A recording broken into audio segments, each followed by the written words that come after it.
পাঠায়, তারপর বাংলাদেশিরা খেতে পায়। আদা, রসুন, আলু, পেঁয়াজ, এমনকি গম, প্লাস্টিক, কাঁচ, পেট্রোলিয়াম সমস্ত কিছুই যায় কিন্তু ভারতবর্ষ থেকে ওই বাংলাদেশে। যারা ভারত আক্রমণের স্বপ্ন দেখে কাঠমোল্লারা নাচন কদন শুরু করেছেন, মন্দির ভাঙছেন, তাদেরকে বলছি, কি ভাবছেন আমরা আনাজ বন্ধ করে দিলে আপনারা কোথা থেকে খাবেন? না খেয়ে মরবেন। চীন দেবে, চীন থেকে কাঁচামাল আস্তে আস্তে সব পচে যাবে, না খেয়ে মরতে হবে।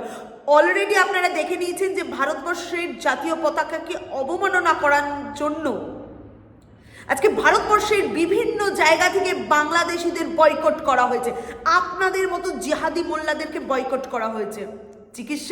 চিকিৎসার ক্ষেত্রেও দেখছি যে বহু ডাক্তার বলে দিয়েছেন যে এখানে বাংলাদেশিদেরকে কোনো চিকিৎসা দেওয়া যাবে না। আবার বিভিন্ন জায়গায় দেখেছি যে মানে ডাক্তাররা বলছেন যে যদি কোনো বাংলাদেশে যদি চিকিৎসা নিতে হয় আগে মানে ভারতের পতাকাকে প্রণাম করতে হবে, তারপর সে চিকিৎসা পাবে। শুধু চিকিৎসার ক্ষেত্রেই কেন বলবো, বিভিন্ন হোটেল মালিক এমনকি রেস্তোরাঁর মালিকরাও বাংলাদেশিদেরকে খাবার দেবে না, খাবার খাওয়াবে না এবং হোটেলে তাদেরকে ঢুকতে দেবে না, এরকমও সিদ্ধান্ত নিয়েছে। কি করবেন আপনারা এবার? কি করবেন? জিহাদি মোল্লারা কি করবে এবার? কোথায় যাবে? কি করবে? স্বপ্ন দেখছে ভারতবর্ষে, হ্যাঁ, 7 সিস্টার। বলছি আমাদের দেশের প্রধানমন্ত্রীর নাম নরেন্দ্র মোদীজি, যিনি কিনা পাকিস্তান, মানে তোরা যাদেরকে বাপ বলিস না, বাপ কাকা, চীনও ভয় পায়, তোদের বাপের বাপ চীনও ভয় পায় নরেন্দ্র মোদীকে, ঠিক আছে না? আর তোদের ওই যে কি যেন পাকিস্তান, ওই পাকিস্তানে সার্জিক্যাল স্ট্রাইক করে দেওয়া হয়েছিল নরেন্দ্র মোদীজির নেতৃত্বে। বেশি নাচন কদন করিস না। বাংলাদেশের অন্তর্বর্তী সরকার জানে ভারতবর্ষের একটা লোমও ব্যাখ্যা করতে পারবে না, তারপরও ওখানকার কাঠমোল্লা জিহাদি জামাতিরা ভারতবর্ষ আক্রমণের ডাক দিচ্ছে, স্বপ্ন দেখছেন এবং বিভিন্ন নেতারা দেখছি বিভিন্ন প্রেস কনফারেন্সে চিকেন নেক, ভারতের শিলিগুড়ির চিকেন নেকের কথা বলছেন এবং 7 সিস্টারের কথা বলছেন, যার মাধ্যম দিয়ে নাকি ভারতবর্ষকে খুব অনায়াসে আক্রমণ করা যেতে পারে, এরকম স্বপ্ন দেখছে। যা তারাও, আমি এই বিষয়টা নিয়ে বহুবার ভিডিও করেছি, এই বিষয় নিয়ে আমি যাচ্ছি না, আমি বলছি তারাও জানে যে ভারতবর্ষকে কিচ্ছু করা যাবে না, কারণ ভারতবর্ষ একজন শক্তিশালী নেতার হাতে, রাষ্ট্রবাদী নেতার হাতে রয়েছে, যার নাম দেশের প্রধানমন্ত্রী নরেন্দ্র মোদীজি।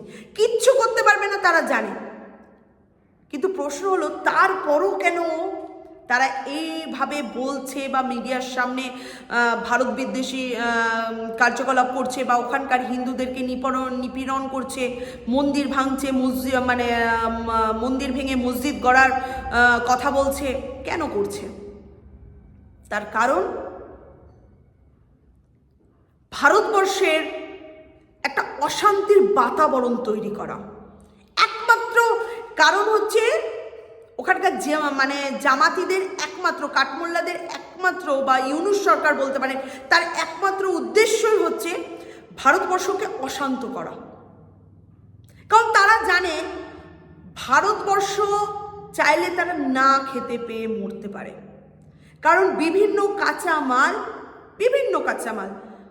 আলু, পেঁয়াজ, রসুন, আদা, আরও যে সমস্ত কাঁচামাল, ডাল, গম, কাঁচ, পেট্রোলিয়াম, আরও সমস্ত কিছু এই ভারতবর্ষ থেকে বাংলাদেশে যায়। তারা জানে যে এই কাঁচা মাল যদি বন্ধ করে দেওয়া যায় তাহলে বাংলাদেশের মানুষ, ওই জামাতি কাঠমোল্লারা না খেয়ে মরবে, কারণ চীন থেকে কাঁচামাল আস্তে আস্তে সব পচে গলে যাবে। তার জন্য ওরা জানে যে ভারতবর্ষকে আমরা কিছু করতে পারবো না। ফারাক্কার একটা ব্যারেজের গেট যদি ফারাক্কা ব্যারেজের 1-2 গেট খুলে দেওয়া যায়, বাংলাদেশ তলিয়ে যাবে, সেটাও জানে। তার জন্য ওরা কিছু করতে পারবে না।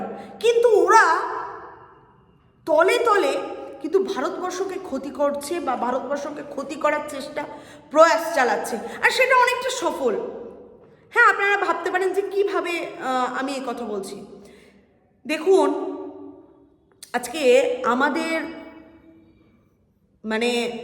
সৌভাগ্য যে আমাদের প্রধানমন্ত্রী, যিনি রাষ্ট্রবাদী একজন নেতা, যার কাছে দেশ সর্বোচ্চ, দেশের ঊর্ধ্বে কিছু নেই। কিন্তু আমাদের দুর্ভাগ্য, আমাদের এই ভারতবর্ষে কিছু এমন নেতা আছে, কিছু এমন রাজনৈতিক দল আছে যারা নিজেদের ক্ষমতা টিকিয়ে রাখার জন্য তারা বাংলাদেশের অনুপ্রবেশকারীদেরকে রাতের অন্ধকারে ঢুকিয়ে তারা ভোট ব্যাংকের রাজনীতি করার জন্য রাতোরাত আধার কার্ড, ভোটার কার্ড করে তারা নিজের রাজ্যে স্থায়ী বাসস্থান করে দিচ্ছে। আর এটাই হচ্ছে মানে কাঠমোল্লা, জামাতি মোল্লা বলুন, যা মানে তাদের একটা বৃহৎ পরিকল্পনা, ভারতবর্ষকে কিভাবে টুকরো টুকরো করা যায় তাদেরকে পাঠিয়ে দিচ্ছে চর হিসাবে। এর পিছনে বহু দেশ মানে মাথা লেগে আছে। ইসলামী অনেক দেশ আছে যারা মানে ভারতবর্ষকে বা হিন্দু বিরোধী, তাদের বহু মানুষ আছে বা বহু দেশ আছে যে এই ষড়যন্ত্রের মধ্যে লুকিয়ে আছে। আপনারা ভাবুন তো, একটা যেন ট্র্যাডিশন হয়ে গেছে এই পশ্চিমবাংলার বুকে। যদি আমি ধরি, বিগত 10 বছর ধরে হিন্দু মূর্তি ভাঙচুর, দুর্গাপুজোর সময় কোথাও না কোথাও মানে একটা পরিবেশ অশান্ত, হিন্দুদের ওপর অত্যাচার, একটা দাঙ্গা চারিদিকে শোনানো যাচ্ছে, মানে শোনা যায়। কি করে হচ্ছে এগুলো? আর কিছু না, ওই বহিরাগত কাঠমোল্লা জেহাদিদের উস্কানিতে যারা এইখানে এসে এই ভারতবর্ষে বিভিন্ন প্রান্তে ঢুকে গিয়ে নিজেদেরকে এখানকার স্থায়ী ভারতীয় বলে পরিচয় দিয়ে তারা ভারতবর্ষকে টুকরো টুকরো করতে চলেছে। এবং তার পিছনে রয়েছে মানে মদত দিচ্ছে হচ্ছে আমাদের এই ভারতবর্ষে থাকা কিছু রাজনৈতিক নেতা বলুন, শাসক বলুন, তাদের মদতে আজকে এই ঘটনাগুলো ঘটছে। যদি আমরা পশ্চিমবাংলায় ধরে নিই, আপনারা ভাবুন তো, এই পশ্চিমবাংলায় অনুপ্রবেশকারীদের জন্য আজকে আপনার বাসস্থান আজকে সুনিশ্চিত নয়, আপনার ঘরের ছেলে মেয়ের চাকরি সুনিশ্চিত নয়, আপনিও মানে সুনিশ্চিত নয়, সুরক্ষিত নয়, আমি সুরক্ষিত নই। কাদের জন্য? আমাদের এই রাজ্যের কিছু রাজনৈতিক নেতা তথা শাসক দলের জন্য। তারা শুধুমাত্র নিজেদের ভোট ব্যাংকিংয়ের জন্য যে রাজনীতি করে চলেছে, আমাদেরকে ক্রমশ আমাদের হিন্দুদেরকে বিপথে মানে আমাদের মানে ভয়ঙ্কর পরিস্থিতির মুখে যদি ঠেলে ফেলছে শুধুমাত্র এই সমস্ত রাজনৈতিক নেতারা, শাসক দল। আমি বলতে চাইছি শুধু হিন্দুদের নয়, ভারতবর্ষকে বিপদগামী করে তুলতে চাইছে এই সমস্ত রাজনৈতিক নেতা বলুন বা শাসক দল বলুন। আমাদের কড়া হাতে দমন করা উচিত। দেখুন, আমাদের বাইরের কোনো দেশ আমাদের কিচ্ছু করতে পারবে না, কিচ্ছু করার ক্ষমতা নেই। বাংলাদেশ তো ছোট একটা মানে কি বলবো, আমরা ওকে নিয়ে ভাবি না। কিন্তু আমাদের যেটা ভাবতে হবে, যে গুপ্তচরের মতো পাঠাচ্ছে, যাও তোমরা চলে যাও, জিন ছাড়ার মতো যাও তোমরা চলে যাও, বোতল থেকে জিন ছাড়লাম, তোমরা ভারতবর্ষে চলে যাও, ভারতবর্ষের বিভিন্ন প্রান্তে ছড়িয়ে ছিটিয়ে যাও এবং ছড়িয়ে ছিটিয়ে সেখানে পরিবেশ অশান্ত করো, শান্তির বাতাবরণ নষ্ট করো, সেখানে হিন্দুদেরকে টার্গেট করো, গালমন্দ করো, যা করার করো, মানে বিভিন্ন দিকে একটা দাঙ্গা লাগানোর চেষ্টা করো, ভারতবর্ষকে একটা মানে কি ব্যাপার, মানে ভারতবর্ষে একদম মানে শান্তি শৃঙ্খলা ভঙ্গ করে দাও।